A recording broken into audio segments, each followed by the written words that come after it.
You're watching Stretford Paddock. We're here for the review of Manchester United against Watford. As you can see at the bottom, I shouldn't have to say it. I've just poked your laptop. Sorry about that. It's fine. Look at that. It's 3-0 to United. 3-0. That was all right, wasn't it? 3-0. Ended all right. Bit scruffy. Yeah. But we'll take it. Always take a 3-0 win, won't we? Yes, exactly. I'm just trying to tell them to get a little tweet out if possible. Yeah, to let everyone else know that Thanks, Callum. we are live. Yeah, it was a bit scruffy, wasn't it? First 20 minutes was a bit poor, wasn't it? Yeah. Watford came out as strong. We saw toward the end of the game, it was something like 13 or 14 fouls Watford had committed to United's 2. So you could see from the very start that their game plan was to disrupt United and try to get some they pressed Fred and Matic quite well, which is what we'd least want, kind of thing, because they're the worst on the ball, which is, again, why Bruno dropping deep is probably going to be a thing eventually, to try and get that ball. But yeah, they pressed them well. That's where they created anything from early doors. Defence was a bit shaky at times. But, a bit of quality showed today. That's been the big difference. You talk about Fernandes there. He's just better than the rest of our midfield, isn't he? He's better than most players in the Premier League, I think. I think that's kind of where it is, where he's just a better footballer than everyone else, and it makes differences in games like today. Mm-hmm. Today, I think without Fernandes, if we'd have had, if that was been Pereira in that right, let's today, go through it. So United's goals were obviously we'll quickly just quickly summarize the goals and then come back to that point because I want to go into that a bit more detail. So the first goal, Fernandes, but Dan James into Fernandes, brought down by Ben Foster. Great ball from Dan James. I think that'll get overlooked by most people when they probably, again, will say that Dan James didn't have his best of games, but that was a great pass forward. Yeah, and then the second goal, a nice little stutter sort of jump step. The penalty. At what point does it become? Because you're not allowed to stop, are you? Not allowed to stop, which is why this jumpy thing. A silly jump. That's why this jumpy thing is quite a new thing. Yeah, and then the second goal we saw. It wasn't officially an assist by Fernandes, but no, because he played the first ball through and Martial got forced wide a bit, had a blocked shot, and then pure quality from Martial. Yeah, just saw it was like a five-a-side goal. Do you know when someone's a bit too good for everyone else at five-a-side and he just mugs everyone off? Put it in this corner. It just looked across the goal and just chipped it over Foster's right shoulder into the near post. In it, brilliant finish.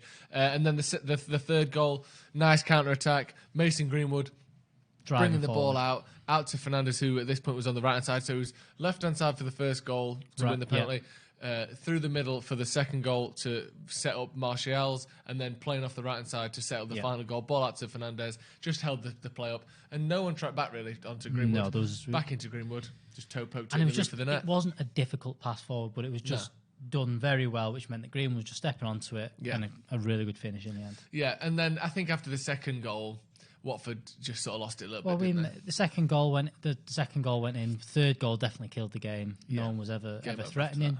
And then we made the 3 changes, which what we wanted to see. We wanted to see McTominay come on, get some minutes under his belt. He looked good. Chong just... He looked all right. Yeah, he didn't do anything. He had a decent chance. A very Chong-like performance, really. Igalo, again, had a chance. He needs to score. He needs one of them. The next time he gets a decent chance, he needs to score. Because you go from We've not needed getting an early goal to you need to get a goalie. But I don't think we're at that point. Well, again, he's only played, what, a combined total 25 minutes 25 minutes, yeah, so there's nothing much at the minute. I'm not putting any pressure on him at all, but it'd be nice if he'd have scored that Chelsea one or this one. But he looked decent. I think there was a little bit of luck, not luck, because it ended up, that is the rules now with the handball, but their VAR disallowed goal again. Would that have been 1-1, wouldn't it? That would have been 1-1. Horrendous from defending from set pieces. Well, it was a strange thing because so it's a ball in from right to Fernandes left. Kind of jumps and it just never grazes going to the get top it. of his head, I think. And then that means that Lindelof misses it. Yeah. We don't win the next one, and then it kind of bundles about, and then whether it would have been a Maguire own goal or a Deeney goal, I don't quite know. Yeah. But, whether that's Bruno shouldn't be in that position, whether it could have Lindelof should have claimed it and said my ball headed it, maybe De Gea should have come out for it, whatever it was. But they know that if someone puts a decent ball inside that 6-yard box, we do panic a lot, to be honest, don't we? So back to that point you made before about if that was Pereira playing instead of Bruno, obviously we put Bruno Fernandes Masterclass today. Yeah. Again, let's go back to that first goal. Bruno Fernandes is on the last line of the defence. Yeah. With his back to sort of the fullback. opening his body up into some space, and Dan James plays the ball through.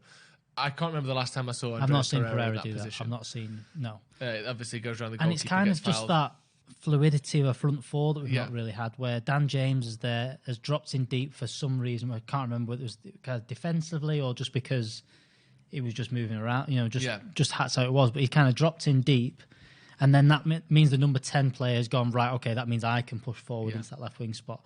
And whether it's not been the quality or just that's not the instincts of those kind of players, we've not had anyone. Like Mata doesn't really do that either, even when we have him in there. Because he doesn't have the pace to play on the last line, because he's not, if he does get it, people close him down too easily. He can't get away from anyone. So, and then the second goal, then Martial came running from the right hand side, sort of along the line of defence and through.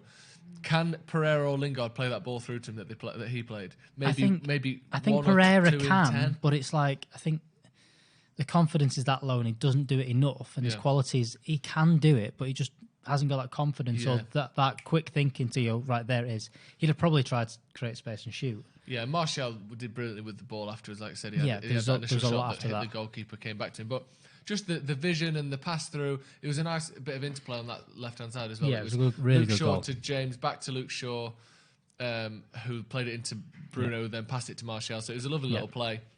But you wouldn't necessarily trust Fernandes or Lingard to play that ball through. Even the last goal, like just, Greenwood plays it out wide when he could have just kept going. Yeah, he could have just kept going. He made that decision, but Bruno doesn't pause on it. He doesn't play a stupid ball. He just goes right, nice and simple. Back to Greenwood. Go and do what you want to do. It looks simple when players do the right things. All the time. Most goals aren't that hard. Like that ball through to Martial. I mean, obviously he in the end made it look brilliant. Martial did something excellent, but it was just that ball through, you think, oh, that's easy. I could play that ball. But it's just the right thing at the right time. Why haven't they been happening?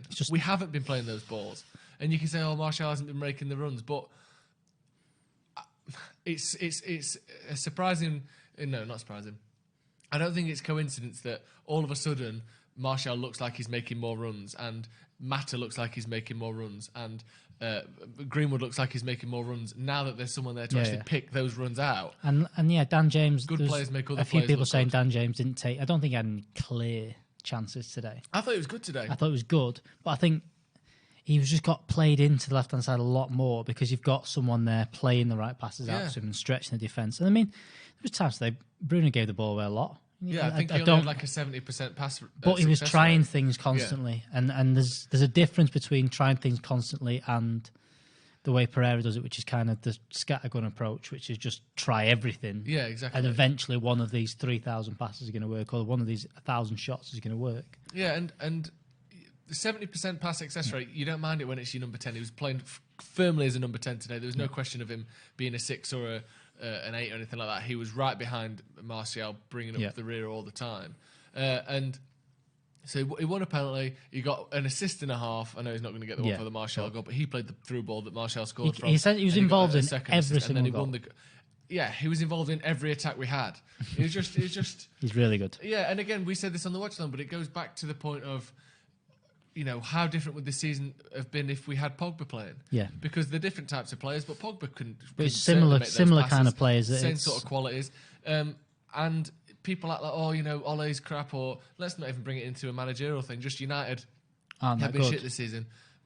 Our best player, who has been our best player, people like to slag him off, say he's inconsistent. He's been our best player since he's been at Old Trafford. In Paul Pogba has made 8 appearances this season. Yeah, that's just not going to make a difference. It goes to show games like this where it could have been 1-1 if we'd have had a bit of bad luck. It would have been 1-1. But I felt like we could have scored before. Yes, I felt like we were going to score more goals today. Even when it went to 1-1, yes, straight away you kind of think, here we go again. But at the same time, you thought we're going to create chances. We're going to score a goal. It did look like something. You look like something else. It looked like there was going to something happen. People going, Bruno won't want to play with Pogba. I don't know. How do we know that? I don't know. Don't know. Who wants to play to each other? We'll see how that develops. Yeah, let's move into the comments a little bit then. Let us know what you thought at home. I predicted 2-0 with a Bruno goal at home before the game. Yep. So I was close, but not quite right. What did you go for? You said 3-1. I said 3-1. We're both a goal off. Let us know what you thought to the game in the comments. Agolo will get that goal, I'm sure. Yeah, I hope he does. Yeah. He looks keen and he looks like he's getting in good positions. There's one point where he's on the right hand side. He just battered it as hard as he could. It got blocked, but you can tell he was just trying to shoot. There's our favourite person being negative in there. I mean, look, we have to. We're not. Yes, we have beaten 19th, but we need. We've struggled to beat these teams, so it's good. It was good to see. Good to see us three goals. We saw as well. Goal difference wise, that's now 4 ahead of Chelsea. Yeah, I mentioned it before the game. 5 or 6 ahead of Tottenham. Miles ahead of Everton. Miles ahead of Sheffield United. And whether it's 4th or 5th place that gets that Champions League spot, it's going to be close. Yeah. I don't think this is going to be 6 points ahead of someone. And it's one of them. That last day of the season, if we're 3 points behind Chelsea going to the last day of the season, but with that goal difference higher, there's more pressure on them. Yeah, exactly. If they've got a better goal difference, there's so much calmer for them. It's basically a ghost point, isn't it? Yeah, exactly. So I think that's a good thing. Yeah. I predicted 3-1, but clean sheet is fair enough. Yeah, clean sheet is another good thing as well. I think that's 7 in the last 9 for United as well. Yeah. So there are. I mean, if you can't see signs of improvement in the last few weeks, then you're either not looking for them or you're willfully ignoring them, because we've clearly. Obviously, the Burnley result was a bad one. Oh, I saw something then after Burnley. Since then, we've had 6 games. We've scored 13 goals, conceded 1. There you go. That's it's pretty good. Yeah, that's not bad, is it? No, it just isn't bad. It's 4 wins, 2 draws. Yeah, we should be happy during this very, very good period of a slight success. John Sutton with the super chat. Yeah. Bruno made even our best players look amateur. Yeah, he is clearly a cut above, isn't it? And it's quality. Someone said before, it's nice to have midfielders that are actually not just passing it sideways and making risky passes, which is why, like we mentioned, the 70% pass success rate. But you want again, you don't mind that. Like, it's like when someone does a step over on the edge of the opposition box and the ball gets taken off him, you think, you know what, you had to go. When you do it on the edge of your own box and they concede, you think, what the fuck have you done step overs for? It's not because you don't like step overs. It's because you have to choose the times in which you play risky passes, and that's just something, a game intelligence thing that not all players have. Yeah. Jeffrey Jeff, which I hope is your real name. People complain we can't beat small teams, I guess you mean, but then when we do, they say it's just 19th, and that's exactly. That's Manchester United. That's why beating small teams is a thankless task, and it's one of those things that, I mean, but I've even seen people say, oh, well, we know how to beat, it's no good beating City, they've been crap this season. So no matter who you beat, there's a reason why it doesn't matter. Yeah. So it's just when, like I said, since the Burnley game, there's clearly been an improvement and a different kind of quality to the team. Beautiful finish by Martial. It was incredible. It was weird because it was at that, but it was probably no more than 5 minutes after he didn't make that run into the box when it kind of got screaming at him for not doing it, and that is why we are frustrated with him again. You'd rather we like saying this last 3 games. Kind of said he's not had the best of games, but scored a goal, and that's great for a striker. That's what you want out of a striker. Yeah, you're still going to want more from him. And someone said in the comments about he's like Nani was, which is it's a very good comparison where he's going to score unbelievable goals. He does quality things, and at times he's unplayable. But there's just also in games you're like, please don't do that. Please do that. Please push on more. And that's what we're saying. When we say things about Martial, it's not because we want him out of the team. We want him just to do better, and maybe we want him to play somewhere else. Maybe he rotates with a striker, or maybe you don't know. He's just going to be. This is what he's like, and he's a decent player, but he's not a world class player like he thought he might be. But he's a decent player who, if he can get us 20 goals a season every season. Yeah, he's going to play a lot of games for us. He doesn't have to either be, one of the best players in the world or shit. He has his weaknesses. He has his strengths. Yeah. He's a great finisher at 1-on-1. He's excellent. His dribbling is exceptional. He's actually decent in the air when he connects with it. But his work rate isn't great and his attacking position isn't great. Maybe that's just the player he is. Yeah. And if we can get 20 goals out of him and maybe we bring in another striker that's a bit more used to poaching, he would be a great partner for him. Or they would be great to play in different games. Yeah. It's not necessarily... If you want world class, you're shit. You have to leave. You're gone. Yeah. It can just be this is what he's like, and we are frustrated sometimes with him. It's the thing you want players like you want to be in a situation where City are, where they've got They've got 6 players for that forward position. If Gabriel Jesus was our only striker, we would hate him because he's so frustrating. He scores loads of goals. He's excellent in front of goal, but he's inconsistent. And I would say more inconsistent than Martial. He just happens to be in a team that makes twice as many chances as we have been doing. So he's going to score 20-plus goals this season, and it's brilliant. And in which case, so happy that he does that, and we want him to keep doing that. Greenwood looks more ready at number 9.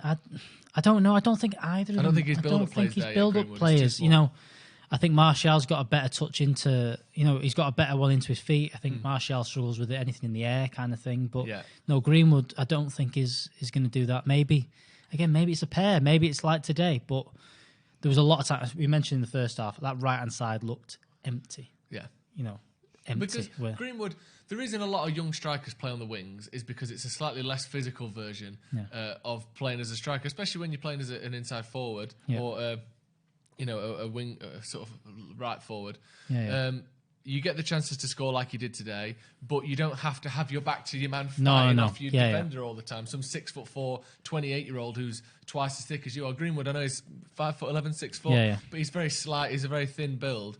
You wouldn't fancy him against Mariappa to be able to hold the ball off. So I think that's why the players often get brought through on the wings, as I'm sure you're all aware. But I think he hasn't hit his time to be the number 9. So mentioning here about Bailly needs to start over Lindelof. I'm surprised Bailly's not got another game after the Chelsea game because I thought it was very good. Yeah. Did someone you said there's a bit of a knock? A suggestion that he had a bit of a knock. Yeah, because I think he would have started today if he was fully fit because I think the Deeney element of it today probably would have been that's where you need someone like Bailly. Lindelof only made a couple of half mistakes. I don't think he made anything too blatant. The one where it looked like he just didn't head the ball, we saw on the replay Fernandes took it off his head. That wasn't his fault for the corner.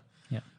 Everton are 1-0 up against Arsenal already. Arsenal are really struggling. Really struggling. No. And this is the thing that the change of system and change of managers and stuff that everyone talks about. Arteta's come in and you can see they're trying to do different things. They've got the work rate better and they're pushing forward. Still the same players, and still not quite good enough. So John Sutton here saying, "Don't get overexcited, fellow United fans. We polished Norwich and dropped off badly. We are only as good as the next result." It's always good as the last result. Yeah, that's the you can't phrase. be as good as we don't know what your next result is. No, you can always say that. That's just a way of not enjoying the moment. I think you've just won 3-0 at home against the sort of team we've struggled against, not just this season, but for about 5 years. It's good. That's 3 goals and a clean sheet, and another clean sheet, which is really good. Star in Fernandes. Yeah, I'm happy with that. I'm well happy with it. Fucking so good to win games, isn't it? So good. Arsenal, how are they so bad? I know they've got a bad team and a bad manager, but why are they so bad? Ancelotti's very good. I'm excited. I just remember, just won 3-0. I get to go and watch the highlights, get to enjoy match of the day good, too. It's good. We get to enjoy match of the day too. How good's that? I thought Harry Maguire made a couple of mistakes today. I thought Fred started a bit poorly. He kept getting the ball taken off him, but it's because they were pressing so high. That was clearly what they were going for. Really high. But yeah, I thought the overall they were pretty good. Yeah. So go on. Before the results coming up, fixtures coming up. Fixtures coming up. Yeah, let's have a look at that. We go Bruges in the week Thursday. Yeah. Then it's Everton. Got to win that. Everton, then Spurs, then I think then we've got Derby, then City, then Spurs. It's going to be a tough run of games because you've got 2 cup competitions, which is again we need top 4, but you still want silverware, so they're still very important games. If we get through both of those cups and get at least 5 points, I don't think 5 would be. It's mad how Tottenham and City are close again because we played. They were close. Yeah, they were. The reverse. The fixtures just reversed, don't they? I don't think so. Do they not? No, I don't think so. No, they don't because you don't play the same team twice, do you? No. But yeah, it is interesting actually. How they both come together again. Yeah, I think if we get 5 points, I know that doesn't sound that many, but through to the would it be the quarterfinal or the 6th round of the FA Cup? I think it's quarterfinals. Yeah, through to the quarterfinal of the Cup, through to the round of 16 of the Europa. Let's say we beat Everton or beat Tottenham, draw against Everton and City. Yeah. That's not too bad a set of results. I know obviously you want to get 7 points would be ideal. We can't. It's very tough to keep looking forward. Are you in the comments, Cam? No. Can you be? What we got? Anything good? There's a lot of stuff like that. Okay, yeah. Watford targeted Fred. I think they just targeted our midfield when the game first kicked off. Like we said, there's a lot of fouls. We see the stats on the screen now. Look, 21 shots, 9 on target. Do you know what? This week, I've been saying how many times United have had a stat line. The one I was using as an example was 24 shots, 8 on target. A lot. And it's happened so many games. And we go from winning 4-0. I think we won 5-0 one game with it. And again there, 3-0. Because really the chances, we made some good chances. We had some good people playing the balls through. But we've had 21 shots and 8 or 9 on target so many times this season. Yeah. And often we don't even score. But it was good. I think I did have a feeling that even at 1-1, which for a couple of minutes it was, we weren't done. Whereas usually when we concede that goal to equalise, you think we're going to lose. People saying Shaw was amazing today. I don't think it was amazing, but it was good. I think it was all right. I think he's looked better in that left centre half role. I don't think he didn't offer much going forward at all. He didn't offer much, but I did see a couple of things. I said there was one point where you could see him sprinting forward, trying to get past Dan James, which is what you were missing. I think it's good that Brandon Williams had a rest because I did think he looked tired in the week. So I'm glad that he's got a rest. Maybe he comes in on Thursday. Maybe we go back to the back three again, which we might do. Yeah. Let's have a look. What else? Honestly, disgusting what he did to Forster and Cabasella. It was, wasn't it? It was. Martial. Yeah, he has that in him though, doesn't he? That like, oh, hello. He can. Rashford's just added that to his game, I think, last season. But Martial's always had that kind of. I'm going to say, what's he done here? How's he managed to do that? Chong, is he staying out? Not sure. I don't know. I think he's just. I don't think this game is any indication either way, really. No, I don't think. And in the same way, I don't think that's the same for that's Pereira and Lingard gone. I just think that they didn't have a good game in midweek. They weren't. I don't think it would have been right for them to be in the squad today. Yeah. He had the players for it because he had a few players back. He had McTominay back. He had those players. So, Joe, how many goals/assists per night for Bruno? What has he had? 2 goals, 1 assist. 2 one assists, goal, 1 goal. 2 assists in 90. Had 20. Had 90 minutes. It's pretty good. 20. So yeah, something like a goal or assist every 90 minutes. Everton will be a tough test. Ancelotti has them playing well. They've been good. They've been good. I still think we're a lot better than them going forward. Whether they sit back against us and see what they do. I don't think Ancelotti's done anything spectacular with them. I think they had some good. I think they had some very good players there that weren't getting. What was he correct? What? Very good. Currently involved in a goal every 90 minutes. Chong needs a loan. I'm not sure. I don't know. I don't know about Chong. I don't think Chong's going to get a loan because I don't think we're going to give him a new squad. A new contract. A contract. That's the one. Yeah. So when's the next game? Bruges on Thursday. Big game. Yeah, very big game. Thank you very much for joining us. It could be 2 assists today. Yeah, it was kind of an assist and a half, wasn't it? Oh, before you go, like the video. Yeah. If you like the video, There's plenty of you watching. If we can get 500 quick likes like that, we'll just do something really exciting, like a firework or something. But yeah, thank you very much for watching. Yeah. If you're not subscribed to the channel, please subscribe. Follow us both on Twitter as well, at JoeSmith93, at Baggers_Alex, and we bring you a bit of extra news, stuff, extra stuff, cool stuff. We're going to be back tomorrow, of course. We've got Howson's Brew. Stephen returns. The return from his deep, of dark Stephen trip. Howson. Can we say where he's been yet? Because he's not there anymore. We can't say. He can say if he wants to. No, he'll stay. He'll say tomorrow. Prison. No, it wasn't prison. It was a holiday. All right. We'll be back tomorrow for the brew, and we'll have some news as well in the morning, so be sure to be tuning in for that. Thank you very much for joining us. See you later. See you in a bit.